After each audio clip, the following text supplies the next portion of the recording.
Qu'est-ce qu'un family office? Quel est son fonctionnement? Pourquoi et comment recourir à leurs services? Quels sont les investissements privilégiés par un family office? Café de la Bourse vous dit tout sur ces structures particulières de la gestion de patrimoine, réservées aux plus fortunés. Deux types de family office, le single family office et le multifamily office. Les family office ont vu le jour à la fin du 19e siècle aux États-Unis, à l'initiative de grandes familles industrielles comme les Rockefeller qui ont eu besoin d'avoir en interne une équipe de professionnels pour préserver et développer leur patrimoine familial, ainsi que pour gérer leurs affaires quotidiennes et administratives. Ce type de structure est qualifié de single family office. Leur rôle est d'être l'interlocuteur unique pour toutes les préoccupations de la famille allant du juridique au fiscal, en passant par les services de conciergerie de luxe art de vivre. Au fil des années, des multifamily office se sont développés. Ces structures externes à la famille œuvrent pour le compte de plusieurs clients fortunés. Généralement composés d'une dizaine de personnes maximum, les multifamily office sont de petites structures qui ont pour principale mission de structurer le patrimoine et de gérer les actifs de leurs clients. Nous avons interrogé plusieurs multifamily office qui présentent certaines similitudes. Leurs dirigeants sont souvent d'anciens cadres de banques privées ou de banques d'investissement. Les multifamily office ont des bureaux dans différentes villes, à Londres,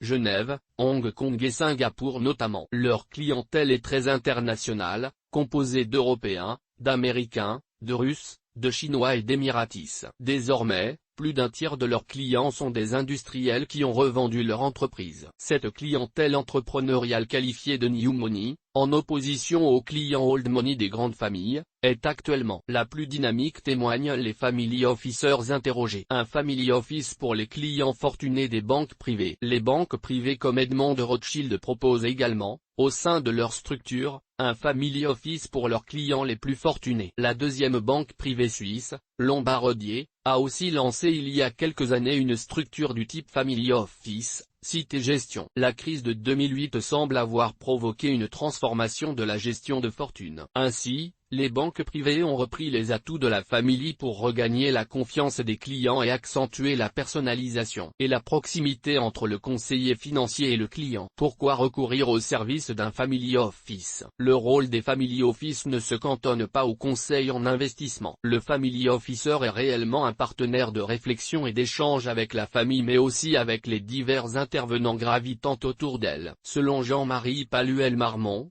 ancien président de l'AFO, Association française du Family Office, une entreprise familiale, au cours de son existence, a forcément besoin de l'expertise d'un Family Office, sous une forme ou sous une autre. Ce métier est polymorphe, et évolue de la même manière que les besoins des familles. Pour Frédéric Cros, président de l'AFO depuis janvier 2022, le family officer joue un rôle essentiel dans la préservation du patrimoine et également dans la cohésion familiale. L'indépendance des family officers est un véritable plus puisque ces derniers sont rémunérés sous forme d'honoraires et non par l'intermédiaire de rétrocommissions sur des produits souscrits par leurs clients. Pour mieux défendre les intérêts du client, les family office proposent en moyenne 3 banques dépositaires. Certains vont jusqu'à travailler avec cette banque dépositaire afin de mettre ces dernières en concurrence pour proposer la meilleure solution à leurs clients. Les investissements privilégiés par un family office. En 2020, année pourtant particulièrement difficile en raison de la crise Covid, le Family Office a contribué à hauteur de 13% de la levée de fonds réalisée en France,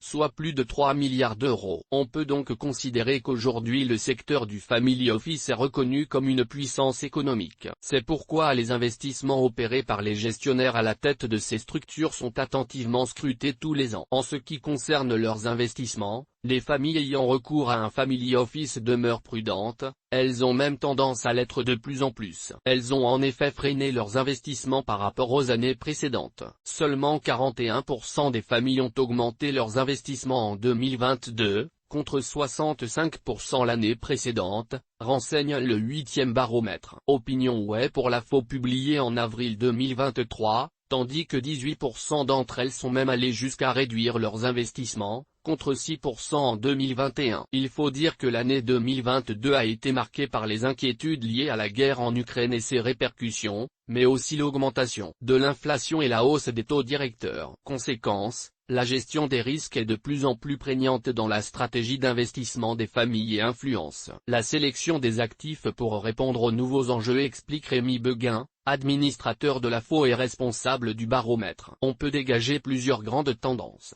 L'investissement sur le territoire français, l'importance de la philanthropie, l'attention portée à l'ISR et à l'impact de ces investissements. Une volonté d'investir dans l'économie réelle. Ces préoccupations se traduisent en partie dans l'éventail des investissements réalisés par les family office en 2022. Ainsi, le private equity, P, arrive en tête des placements, 21%, 12% en direct et 9% via des fonds. Selon Frédéric Cros, président de la FO, le private equity, qui continue sa progression dans le portefeuille des familles, constitue un moyen pour elles de contribuer au développement de l'économie française en tant qu'investisseur long terme, en privilégiant les entreprises locales et qui créent de la valeur et des emplois en France. Ainsi, le PD trône les actions cotées de la première place de ce classement. Ces dernières représentent 19% des investissements réalisés par les family office, dont 11% en direct. L'immobilier d'investissement représente également 19% des investissements des family office, dont 17% en direct. Vient ensuite la trésorerie, à 12%, et l'assurance vie multisupport, 11%, ainsi que la dette cotée, 5%, et la philanthropie,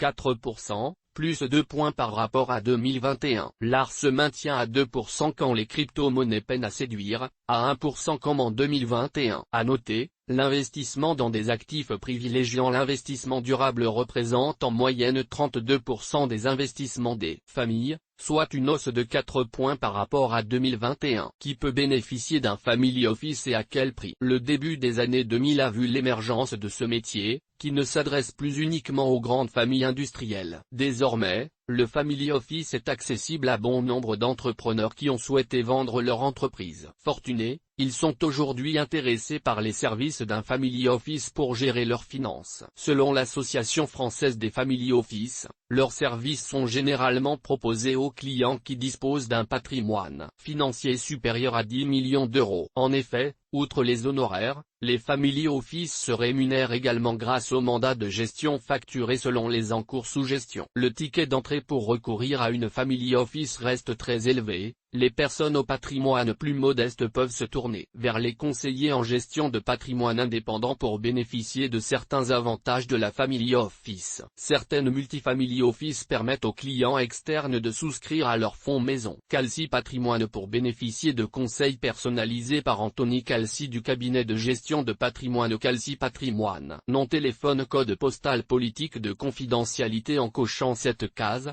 j'accepte la politique de confidentialité de ce site. Champ requis captcha source des images, FreePic. Toutes nos informations sont, par nature, génériques. Elles ne tiennent pas compte de votre situation personnelle et ne constituent en aucune façon des recommandations personnalisées en vue de la réalisation de transactions et ne peuvent être assimilées à une prestation de conseil en investissement financier, ni à une incitation quelconque à acheter ou vendre des instruments financiers. Le lecteur est seul responsable de l'utilisation de l'information fournie, sans qu'aucun recours contre la société éditrice de Café de la Bourse, comme ne soit possible. La responsabilité de la société éditrice de Café de la Bourse, comme ne pourra en aucun cas être engagée en cas d'erreur, d'omission ou d'investissement inopportun.